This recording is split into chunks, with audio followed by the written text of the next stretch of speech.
사랑하는 성도님 안녕하세요. 능력의 주님이 우리와 함께 하십니다. 우리와 함께 하시는 주님을 찬양합니다. 기도합시다. 하나님 감사합니다. 오늘도 저희들에게 새날 주시고 또 이렇게 말씀 앞에 서게 하여 주시니 감사합니다. 매일 주시는 말씀이 저희들을 새롭게 하며 또 혼돈의 세대 속에서 나아갈 길을 밝히 보여주시는 등불의 말씀 되도록 저희들을 감동하시고 또 새롭게 깨우쳐 주시옵소서. 예수님 이름으로 기도합니다. 아멘. 네, 오늘 말씀은 누가복음 19장 11절에서 27절입니다. 좀 내용이 긴데요. 제가 한 절씩 그냥 처음부터 읽어가면서 나누도록 하겠습니다. 자, 보통 이제 오늘 이 본문은 열 문화의 비유라고 부르는데, 문화가 뭔가 좀 있으면 이제 설명하겠습니다. 자, 1절 이렇게 시작됩니다. 그들이 이 말씀을 듣고 있을 때에, 자, 이 말씀을 듣고 있을 때, 이 말씀은 바로 그 앞에 나오는 어제의 마지막 본문입니다. 예수님께서 삭개오의 집에서 오늘 이 집에 구원이 이르렀다.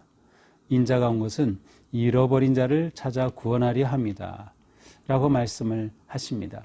그리고 그저께 그 본문에서는 그 시각장애인을 고치셨을 때 이 시각장애인이 예수님을 다윗의 자손이요 라고 부르고 예수님이 그 호칭을 그대로 받아들이셔요.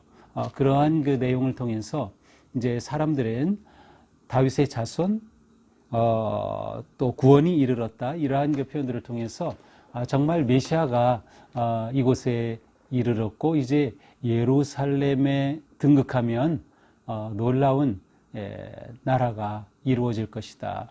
하나님의 나라가 세워질 것이다. 라고 하는 그러한 기대감에 가득 차게 되어 있었습니다. 바로 이러한 상황에서 비유를 하나 더 말씀하십니다. 이는 자기가 예루살렘에 가까이 오셨고 그들은 하나님의 나라가 당장에 나타날 줄 생각함이라라. 제가 말씀드린 것처럼 이렇게 하나님의 나라가 이제 예수님이 예루살렘으로 가시면 곧장 당장 이루어진다. 특별히 여기에는 이제 정치적인 의미도 강하게 담겨 있어요. 이제 사람들이 그렇게 생각하고 있는 것이죠. 그러나 하나님의 나라는 당장 예수님이 예루살렘으로 올라가신다고 해서 그렇게 성취되는 것이 아니었습니다. 우리가 이미 알고 있지만 예루살렘에 올라가셔서 예수님은 고난을 당하십니다. 그리고 부활하시고 하나님의 나라를 성취하시는 그러한 놀라운 복음의 사역을 제자들에게 맡기시게 되죠. 예수님이 이 땅에 오셔서 복음 사역을 시작하심으로 하나님의 나라는 이미 시작되었지만 이렇게 예루살렘으로 올라가심으로 완성되는 것은 아니었습니다. 이 사람들은 이렇게 금방 당장에 이루어질 것으로 생각을 하고 있었어요.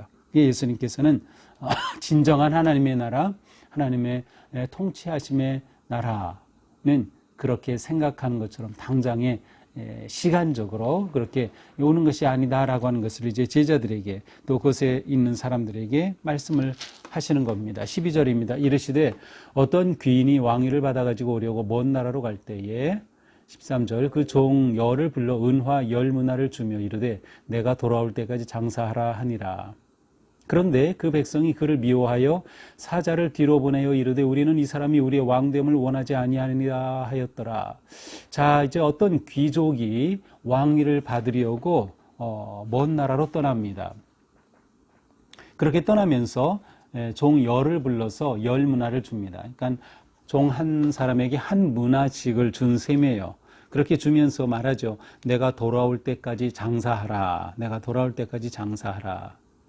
자, 그런데 그 백성이 그를 미워하여 그들 가운데는 이 귀인의 집안에 있는 사람들 또 아는 사람들 가운데서는 이 귀인을 미워해 가지고 사신을 몰래 뒤로 보냈어요. 그렇게 보내가지고 이 사람 이제 왕위를 받으려고 그곳에 갔는데 이 사람 왕위 주면 안 됩니다. 왕위 주지 마십시오라고 그렇게 탄원을 했다는 것이에요.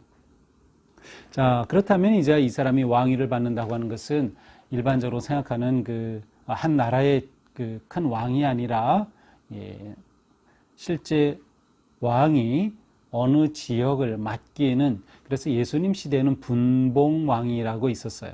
자, 로마 황제가 분봉왕을 임명하면 그 분봉왕이 이스라엘을 다스리는 거죠. 이스라엘도 여러 지역으로 나누어져 있었어요. 북쪽에 갈릴리 지역, 또 예루살렘 지역 이렇게 나눠져 있었기 때문에 분봉왕은 황제에게 가서 왕위를 받아오게 되는 것입니다. 이제 그러한 그 시대의 상황이 여기에 그대로 반영되어 있는 셈입니다. 그런데 실제로 헤롯 왕이 죽은 후에, 이 분봉왕 헤롯 왕이 죽은 후에 아들이었던 아켈라오가 이제 왕위를 받으려고 로마로 가게 됩니다. 실제로. 그런데 그렇게 했을 때 유대인들이 그를 싫어해가지고 로마 황제에게 탄원을 해서 이 사람은 왕이 될 수 없습니다라는 그러한 그 일이 있었어요. 그런데 아켈라오는 결국 왕위를 받아가지고 분봉왕으로 돌아와서 유대인 3,000명을 살육하는 그러한 만행을 저지른 사건이 있습니다. 그러니까 이러한 것을 어느 정도 배경으로 하고 있는 것이죠. 자, 이렇게 사신까지 보내서 안 된다고 하지만 결국 이 귀인은 왕위를 받아가지고 옵니다. 15절에 받아가지고 돌아와서 은화를 준 종들이 각각 어떻게 장사하였는지 알고자 하여 그들을 부르니, 자, 10종에게 한 문화씩을 맡기고 갔죠. 이제 갔다 와서 그것을 어떻게 했는가 알아보려고 합니다. 자, 한 문화는 어느 정도 가치인가? 한 문화는 100드라크마라고 합니다. 100드라크마라고 하는데 한 드라크마와 한 데나리온이 같다고 보통 이렇게 보고 있어요. 그렇다면 한 문화는 100데나리온, 한 데나리온은 하루의 품삯, 요즘으로 치면 직장인 평균 한 달 월급이 하루 임금이 이제 한 데나리온, 한 드라크마라면 한 문화는 100데나리온이요. 그러니까 100일치의 임금입니다. 그렇다면 만약에 한 달에 300이라고 하면 100일이면은 3,000이 되는 거죠. 그러니까 결코 작은 액수는 아닙니다. 이렇게 종들에게 이 액수를 맡기고 떠났습니다. 자, 그런데 돌아와서 이것을 이제 계산하는 거죠. 첫째가 나와 이릅니다. 주인이요, 당신이 저에게 한 문화를 주셨는데 제가 열심히 일해서 10문화를 남겼습니다. 그러니까 이 종이 잘하였다, 착한 종아, 이렇게 칭찬을 합니다. 지극히 작은 것에 충성하였으니 10고을 권세를 주겠다. 내가 이 작은 것에 충성하였어 10고을을, 10개 도시를 내가 맡아서 관리해라. 이렇게 엄청난 대가를 줍니다. 자, 두 번째 사람이 와서 당신이 한 문화로 저는 5문화를 남겼습니다. 그래? 잘했다. 너에게는 5 도시를 줄게. 이렇게 또 맡깁니다. 자, 그런데 또 한 사람이 와서 말합니다. 당신의 한 문화가 여기 있습니다. 수건에 쌌다 그대로 내보냅니다. 내보여줍니다. 그러면서 나는 당신이 아주 엄한 사람인 것을 제가 무서워합니다. 당신은 두지 않은 것을 취하고 심지 않은 것을 거두는 그러한 엄한 사람인 것을 내가 알기로, 그렇기 때문에 내가 이것을 심지 않은 것 그대로 가지고 있다 드립니다. 이렇게 말하는 거예요. 그때 이 주인이 화가 났습니다. 22절, 악한 종아, 내가 네 말로 너를 심판하노니 너는 내가 두지 않은 것을 취하고 심지 않은 것을 거두는 엄한 사람인 줄 알았느냐? 내가 나를 잘못 알았구나. 너는 악한 종이야 라고 하면서 이렇게 말합니다. 정말 내가 그런 사람이라고 내가 생각했다면 적어도 이 돈을 은행에 맡겼다면 이자는 받지 않았겠느냐. 너는 그거를 썩혔다 라고 이야기하는 것입니다.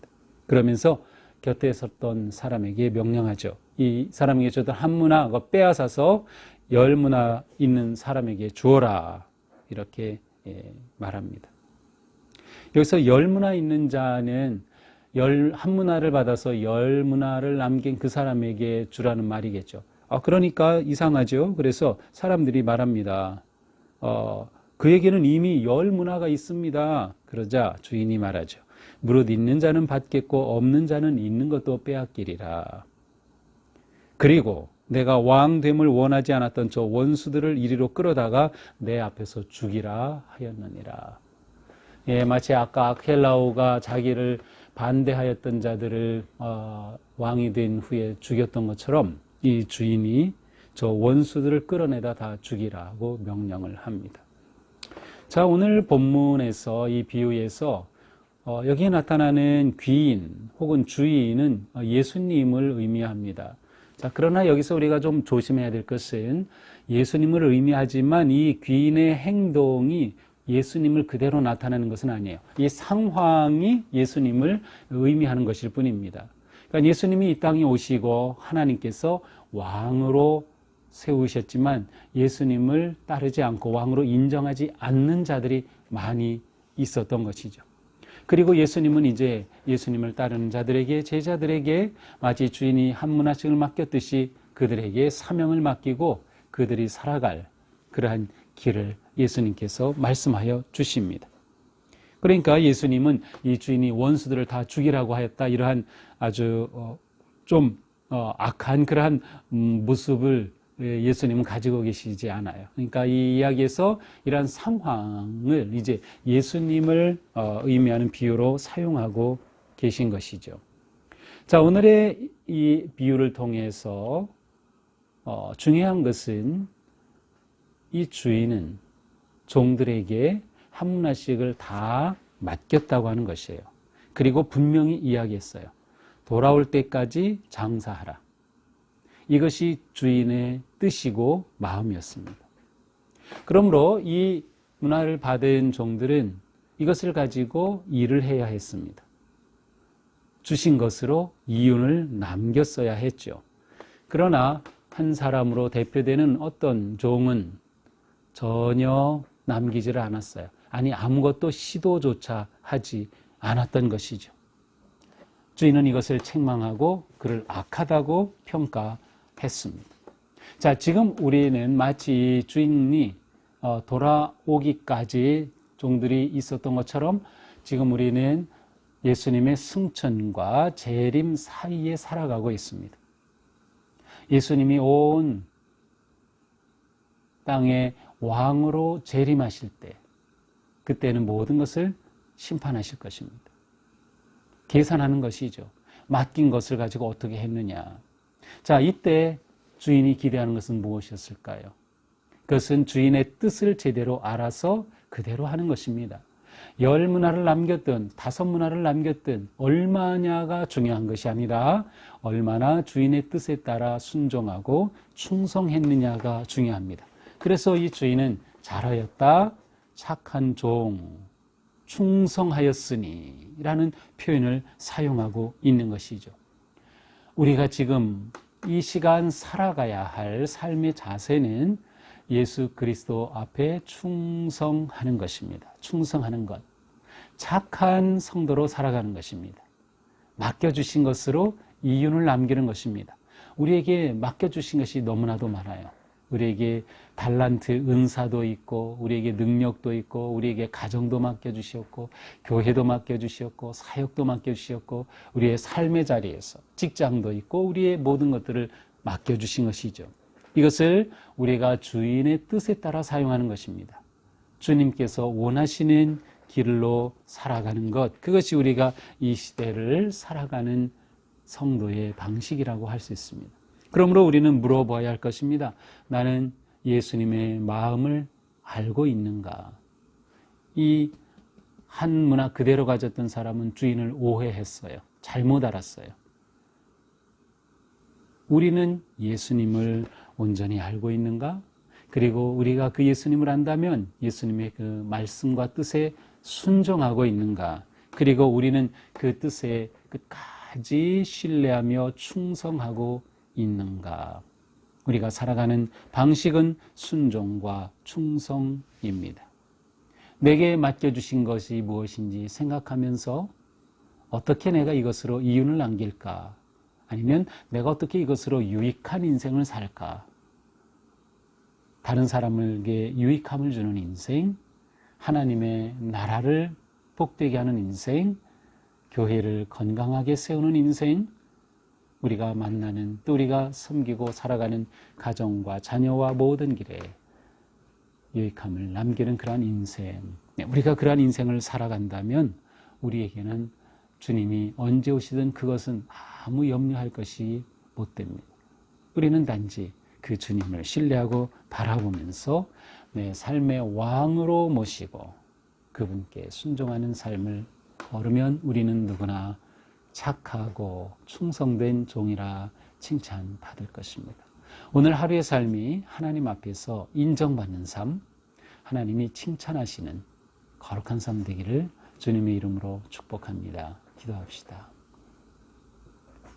하나님, 오늘 말씀을 통해서 우리가 이 시대를 살아갈 때에 주님의 다시 오심까지 주님을 신뢰하고 또 주님께서 맡겨주신 것을 감사함으로 충성하는 저희들의 삶이 되게 하여 주시옵소서. 저희들이 주님 앞에 신실하여 착하고 충성된 성도라 칭찬 듣는, 잘하였다 칭찬 듣는 우리 모두가 되게 하여 주옵소서. 오늘 하루하루 그렇게 살아서 하나님께 영광을 돌리며 10문화를 남기고 5문화를 남기는 유익한 인생을 사는 우리가 되게 하여 주시옵소서. 예수님 이름으로 기도합니다. 아멘. 네, 오늘도 거룩한 인생 칭찬받는 하루가 되기를 축복합니다. 사랑합니다.